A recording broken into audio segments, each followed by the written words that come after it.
कि देखो ये गाना है टच का फोन, इसको आप लोग विजन करो कैसे शूट करना है, कैसे डायरेक्शन होगा इसका ये वो। और सबसे अच्छी चीज़ ये थी क्या, इंटरफेरेंस नहीं था, प्रेशराइजेशन नहीं था, हम पे छोड़ दिया था पूरा। आप लोग आपके हिसाब से सेट डिज़ाइन करो, कॉस्ट्यूम अपने हिसाब से दो, कोरियोग्राफी अपने हिसाब से दो, डायरेक्शन अपने हिसाब से दो, टेकिंग वगैरह एडिट वेडिट जो भी था। तो इसके लिए आउटपुट बहुत अच्छा आया इसका, और स्पेशली मैं थैंक्स बोलूँगा समीर भाई और नीलेश को, क्या छोड़ दिया था हमारे पे पूरा गाना। और दूसरी बात, टीना ने बहुत अच्छा परफॉर्म किया, जैसे मैं पहले भी बोला हूँ क्या, दूसरी कोई एक्ट्रेस रहती तो थोड़ा डिफिकल्ट होता उसके साथ, but like one take shoot करना और हर टेक में अच्छा परफॉर्मेंस देना विद एक्सप्रेशन एंड ऑल, ये बहुत बड़ी बात है। तो I really appreciate her and Tina did a very good job. और पुतन भाई और गैंग है जो उन्होंने भी बहुत अच्छा काम किया पूरे गाने में, मतलब पूरा धूम मचाया, जितना भी आपको दिख रहा है मस्ती, ये इनकी वजह से यार ऑफ स्क्रीन भी ये लोग ऐसे ही रहते हैं ना, जो एनर्जी रहता है ना ये लोग की वजह से बना के रखते हैं, स्पेशली लोग की वजह से। और दूसरी बात, म्यूजिक माइंड ब्लोइंग म्यूजिक दी है, थैंक यू सो मच। मतलब स्टार्ट टू एंड फ्लो है ना जो, वो आप बोर नहीं हो, तो मजा है इनके सबके साथ काम करके। और हमारे जो डीओपी है परवेज पठान, उनका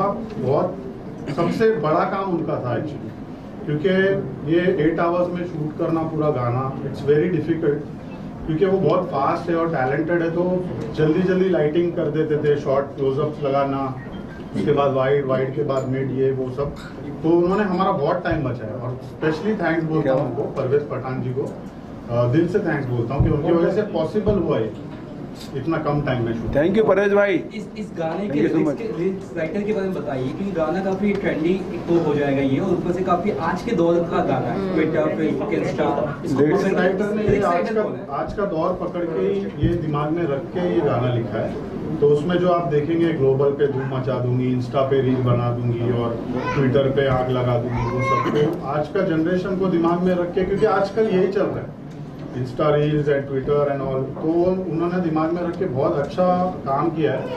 और उसका अंतरे भी आप सुनेंगे तो उसकी लाइंस बहुत प्यारी लिखी है उन्होंने। बेसिकली जो इसके लिरिक्स राइटर है हमारे खुद समीर भाई हैं, इन्होंने लिरिक्स लिखी है and composition behind all music idea इनका था पूरा। सो फर्स्ट स्टेप तो इन्होंने ही उठाया, वहाँ से क्रिएशन स्टार्ट हुआ। तो लिरिक्स के लिए तो पूरा श्रेय and composition and music direction साथ में। क्या बात है, ताली हो जाएगी। म्यूजिक भी काफी अच्छा है सर आपका, म्यूजिक भी काफी अच्छा है। Thank you so much. गाना बहुत चलेगा ऐसा लग रहा है। Thank you so much. का जो ट्यून है वो बहुत ज्यादा लोगों को पसंद आया, यहाँ पे भी जैसे देखा बहुत ज्यादा है ना, हल्ला गुल्ला हुआ। जी। म्यूजिक किस तरह से आपने कंपोज किया, किस तरह से प्रोसेस किया? बहुत रातें निकाली है भाई, बहुत कंटिन्यूसली काफी रात, बहुत टाइम वेस्ट हुआ। इनफैक्ट 3 से 4 मंथ पहले तो एक ब्रेक भी आ गया था इस सॉन्ग में। देन उसके बाद फिर से जब कंटिन्यूसली स्टार्ट हुआ तो समीर भाई एंड मैं दिन और रात कंटिन्यूसली काम कर रहा था। हमारी टीम है पूरी आज साथ में है, कुछ नया करते थे, फिर कुछ तो हमारे पांडे जी हैं, उन्होंने ये लीड बजाया जो इसमें बजता है, जो मेन प्रदीप पांडे जी। हाँ, thank you so much Pradeep ji. Pradeep Pandey ji, तो वो जो लीड है पांडे जी ने बनाई है एंड म्यूजिक समीर भाई एंड मैंने साथ में मिलके क्रिएट किया। हीना मैम को किस तरह से अप्रोच किया गया गाने में? हीना मैम को सर को अप्रोच किस तरीके से किया गया? हिना मैम से हम सोच रहे थे कास्टिंग के लिए एक फेस ढूंढ रहे थे, कौन सा फेस फिट होगा, तो हमको हिना मैम का भी फोटो आया, वीडियो देखे मैं हिना मैम के, तो मैं बोला this is perfect face for this song and then we approach her and thank you so much Hina ji, आप गाने में आए। अरे थैंक यू वेरी मच कि आपने मुझे कंसीडर भी किया उसमें। Ma'am you look ravishing in the song and sir भी बहुत ज्यादा धमाल करे गाने में, और वरुण सर भी है। गाने का किस तरह, जिसका 8 घंटे में शूट हुआ, कितना मतलब मुश्किल होता है गाना इतना जल्दी शूट होना और इतना बढ़िया बनना, it's not an easy task right? कैसा लगा आपको? जैसे आपने कहा it's not a easy task, obviously मेहनत लगती है, अगर मेहनत करोगे तो उसका रिजल्ट, उसका फल अच्छा मिलता है। सो हम सब ने यही, और आई थिंक मैंने अपने लाइफ में सिर्फ मेहनत करना, I think luck, I just believe कि वो लक होता है। जितना मेहनत करोगे कभी ना कभी उसका फल आपको मिलेगा। जैसे अब्राहम भी अपने लाइफ में, आई थिंक मैंने उनको मेहनत करते हुए ही देखा है। सो या जब मुझे ऐसे लोग मिलते हैं तो फिर वो दिखता है कि हाँ हमको काम करने की चाह है, तो वो चाह की वजह से आज जो आपको लैविशिंग और ब्यूटीफुल आउटस्टैंडिंग चीजें लगी, वो सब मेहनत के बलबूते पे है। सिर्फ ऐसे कि उन्होंने मुझे बोला मैंने कर लिया, नहीं। मैंने भी सोचा उस गाने के बारे में। उन्होंने मुझे रफ सॉन्ग भेजा था, मैंने वो गाना सुना।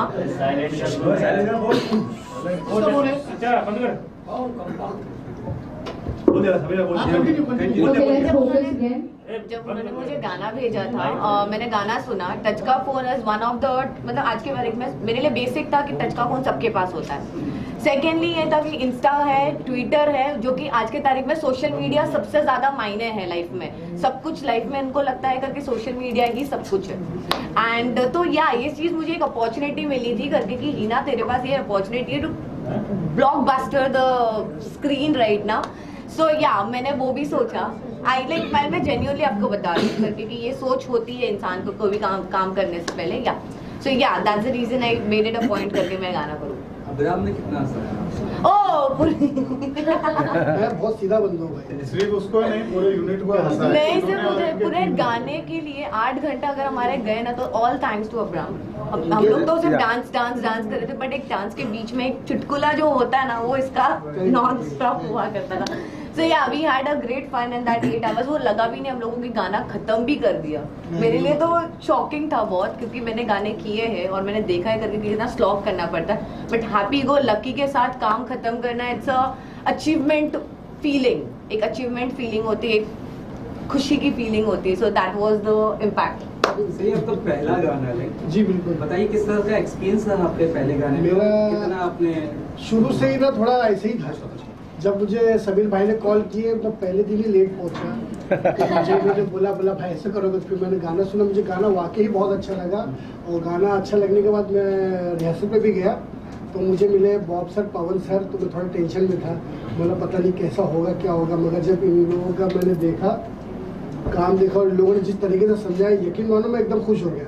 बोला अब टेंशन नहीं। यानी पहले होता ना कि आदमी यार मैं जा रहा हूँ, पहली बार जा रहा हूँ, तो मेरे कुछ समझ में ही नहीं आ रहा था कि मैं क्या करूँ। जब मैं अंदर एंट्री किया तो सर लोग से मिला, तो सर ने मुझे 2-3 स्टेप दिखाए कि ऐसा करना है। तो मैं बोला चलो कोशिश करूँगा। तो वो स्टेप मेरा ऐसे जहन में बैठा था कि मैं वहाँ भी जाके अगर मैं अपनी भी खुद की वीडियो बना तो चालू था, बोला कर लूँगा। फिर वहाँ से फिर हम लोग सेट पे पहुँचे। सेट पे पहुँचने के बाद थोड़ा वहाँ भी हुआ, मगर जब सबकी मेहनत देखे, यानी बॉब सर और पवन सर की, समीर भाई के, सब एकदम यानी कंटिन्यू लगे हुए थे। तो मैं कुछ टेंशन में था। मैं लग गया कि जैसे एक्शन शुरू हुआ और फिर जो एक्शन का रिएक्शन मिला, तो मैं आप लोगों को बता नहीं सकता हूँ क्या हो गया। पूरे 1 साल का जो है मैं एक रात में नाचा 8 घंटे में। 8 घंटे में। रुपेश सर आपसे जानना चाहेंगे आज आप यहाँ पे आए हैं, किस तरह से मोटिवेट करेंगे, या आप सेट पे भी गए थे, कैसा आपको एक एक्सपीरियंस रहा अपनी फील्ड से थोड़ा सा अलग? सर पहली बार तो एक क्लियर कट बताना चाहता हूँ कि मुझे यहाँ पे सबका नाम इतना पता नहीं है। मैं नितेश भाई को और पवन बॉब सर को, इनको तो जानते, हिना मैडम को देख, और अपने समीर सर। सेट पे भी जब मैं गया था तो मुझे 5 से 10 मिनट के ऊपर समय देने नहीं मिला, लेकिन जिस हिसाब से इन्होंने गाना मैंने पूरा देखा 2 बार, कल भी देखा आज भी देखा, तो इनका जो एक्टिंग और जो स्किल है, जो उन्होंने टैलेंट यूज़ किया है अपने सेट पे पूरा, जब सेट का जो सेटअप किया है वो ऐसा, जब सेटअप पे गया तो मुझे ऐसा लगा कि ये गाने का नहीं फिल्म का शूटिंग है। तो वो मुझे बहुत पसंद आया कि एक गाने के लिए भी लोग इतना मेहनत करते हैं। इसके पीछे हम तो देख लेते हैं ऑनलाइन यूट्यूब पे, लेकिन इसके पीछे इतना मेहनत रहता है, ये ऑन फील्ड इनके वजह से मुझे देखने मिला। समीर जी आपसे जानना चाहेंगे, क्यूट लुक एंटरटेनमेंट जी का नया अपने एक तरह से बैनर आप लोगों ने शुरू किया है, इस पर किस तरह से आप इस गाने को रिलीज कर रहे हैं और आगे कैसे कैसे गाने आएंगे द शो में? अभी ये पहला गाना है सर क्यूट लुक का। अभी बैक टू बैक गाने आते जाएंगे और सारे गाने हमारे टीम ने सुने हैं। मैं तो बड़ी बात नहीं बोलूँगा, लोग बोल रहे हैं सारे गाने ये अच्छे हैं जो हमारे अभी ऑलरेडी रिकॉर्ड हो चुके हैं audio. We have already 4 more audios recorded ready and very soon we going to next shoot on the floor. इस गाने को लेकर कोई रिस्पांस है, इनसाइडर से रिस्पांस लोगों का, जैसे आपने कुछ लोगों को दिखाया हो, कैसा लगा? नहीं बहुत है, बहुत तो बहुत पॉजिटिव था। जिसने भी सुना है, देख रहा है, सुन रहा है। पहले तो मैं ऑडियो लेके ही सुनाता था लोगों को वीडियो के पहले, तो ऑडियो सुन के भी लोग बहुत खुश हो जाते थे, भाई ये गाना बहुत अच्छा जाने वाला है, इसको अपन बहुत अच्छे से करने वाले। फिर पवन भाई मिले हमारे भाई साहब, इन्होंने तो जादू कर दिया गाने में। हिना मैम लकी चार्म लग रही है वापस से आपने आने का गाना? अरे Hina ma'am always lucky charm बोलते ना क्या, चेरी ऑन द केक। या चेरी राइट। मैम बाकी अपकमिंग प्रोजेक्ट्स बताइए कुछ अगर आपको कर रहे हैं इसके अलावा। अभी फिलहाल गाने ही है और कोविड के वजह से चीज़ें बहुत बैक हैंड पे है। सो फिर अभी फिलहाल जितना जैसे रिलीज होगी वो आपको पता चलते जाएगा। और मैं अभी उसके बारे में ज़्यादा नहीं, हम टच के फोन के बारे में ज़्यादा बात करें वो बात, क्योंकि अभी फिलहाल टीम है, मैं सोलो नहीं हूँ। Important Pawan and me use to be together, मतलब मैं आपको सबको पता होगा कि मैं being a celebrity before that I was a background dancer. So background dancer में इन लोग सब लोग हम साथ में काम करते थे।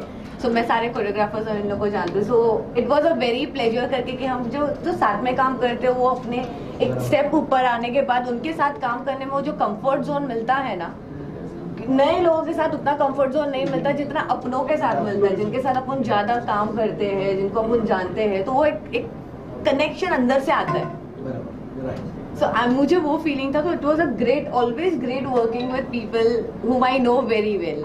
तो हम लोग को भी जब पवन और बॉब को जब मालूम पड़ा, मतलब हम लोग ने डिस्कस किया, समीर नीलेश हम लोग सब बैठे थे तो कौन करेगा गाना, तो जब ये बात आया कि हिना को हम लोग लेते तो we were like very happy, क्योंकि हम लोग बहुत टाइम से एक दूसरे को जानते हैं, बैकग्राउंड डांसर्स हम लोग भी थे, हम लोग साथ में डांस भी किए हैं और हम लोग को हिना का पोटेंशियल पता है क्योंकि उसने बहुत सारे आइटम नंबर्स किए, बहुत सारा एक्टिंग की चीजें की, तो हम लोग को पता था। तो हम लोग बहुत खुश थे कि चल हिना है तो अपने को टेंशन नहीं, मतलब डांसिंग वाइज हो गया, एक्टिंग वाइज हो गया, गाने को जो मसाला चाहिए हम लोग को पता था कि हिना अपने को जो चाहिए वो मिल जाएगा। तो फर्स्ट डे जब एक ही दिन हम लोग ने रिहर्सल किया है गाने का, 3-4 दिन ऐसा कुछ रिहर्सल हुआ नहीं है, तो जब भी हिना रिहर्सल पे आई, जब कुट्टन भाई रिहर्सल पे आए, तो बिफोर रिहर्सल मैं और पापा ऑलरेडी प्रिपेयर्ड थे कि क्या होना चाहिए क्या नहीं होना चाहिए। तो जैसा ये लोग आए रिहर्सल पे, हम लोग ने बताया कि हिना आपको ये करना है, कुट्टन भाई आपको ये करना है। तो वी वर एक सरप्राइज की, मतलब हम लोग ने सिर्फ 3 घंटा रिहर्सल किया। हम लोग पूरा जो शूट है, पूरा जो 4 मिनट का गाना है, उसका सिर्फ हम लोग ने एक दिन पहले सिर्फ 3 घंटे का रिहर्सल किया। और आप लोग यकीन नहीं करोगे, गाना देख के तो आप लोग को पता ही चल रहा है कि आउटपुट क्या है, जो 3 घंटे की रिहर्सल था। तो इसके लिए thank you so much Hina, कि हम लोग को हिना मिली है आइटम नंबर में। तो हम लोग दोनों बहुत खुश थे और जो रिजल्ट है वो तो आपके सामने ही है। और कुट्टन भाई जैसा वो बोल रहे कि मैं बहुत डरा हुआ था, मैं बहुत ऐसा था, मैं बहुत वैसा था, तो वो तो पता नहीं, ऐसी पता नहीं मेरे को। तो जब आए ना, जब वो रिहर्सल पे जब फर्स्ट टाइम हम लोग जब मिले ना कुट्टन भाई को, तो हम लोग ऑलरेडी उनके फैन हैं, तो हम लोग तो ऑलरेडी खुश थे कि अरे कुट्टन भाई आ रहे, उनका गैंग आ रहा है, मतलब उनका गैंग हो गया कुट्टन भाई, उनको मिलके हम लोग बहुत खुश थे कि चल हम लोग को मतलब we are getting the chance to work with them. तो हम लोग बहुत खुश थे, नीलेश बहुत खुश था, समीर भाई बहुत खुश। तो जब ये लोग आके जब रिहर्सल पे ही एक्चुअली हम लोग को गाना दिख गया कि गाना क्या होने वाला है। This is true. रिहर्सल में ही पूरी बात हम लोग को पता चल गई थी कि भाई कुट्टन भाई क्या कर रहे हैं। सही तरीका में बताऊं कि अगर जो ये गाना है ना, इन दोनों की वजह से ही है, क्योंकि इन्होंने ना सेट पे संयम बहुत रखा, जो होता ना कि हाँ भाई चलो वापस ले, कोई मुश्किल फटक से, तो यानी सब फटाफट होता चला गया। ऐसा है, ऐसा नहीं, बहुत से जो होता है ना कि क्या हमको कोई टेंशन नहीं दिया कि हमसे गलत ना हो जाए, मगर वैसे हुआ नहीं क्योंकि ये लोग थे और टेंशन नहीं ले रहे। पवन और मैं भी बैकग्राउंड डांसर थे, उसके बाद असिस्टेंट कोरियोग्राफर बने और अभी कोरियोग्राफी करते। तो हमारे सेट पे क्या होता है ना, आपको कभी शोर मिलेगा ना, कभी बड़ी आवाज में कोई बात करेगा ना, गालियां देगा, एकदम प्यार से काम होगा। And we respect each and every person from the spot boy till the producer. That is very important. ये चीज मैंने खुद देखी, जो बहुत इंपॉर्टेंट है बॉस। पैसा आएगा जाएगा, काम आएगा जाएगा, humanity has to be there, और प्यार करो एक दूसरे से। और लास्टली यही बोलना चाहूंगा, आपको गाना पसंद आया तो ज्यादा से ज्यादा लाइक करो, शेयर करो और सुपर हिट करो ये गाना। तो हम लोग बहुत जल्द फिर दूसरा गाना लेके आएंगे। हमारी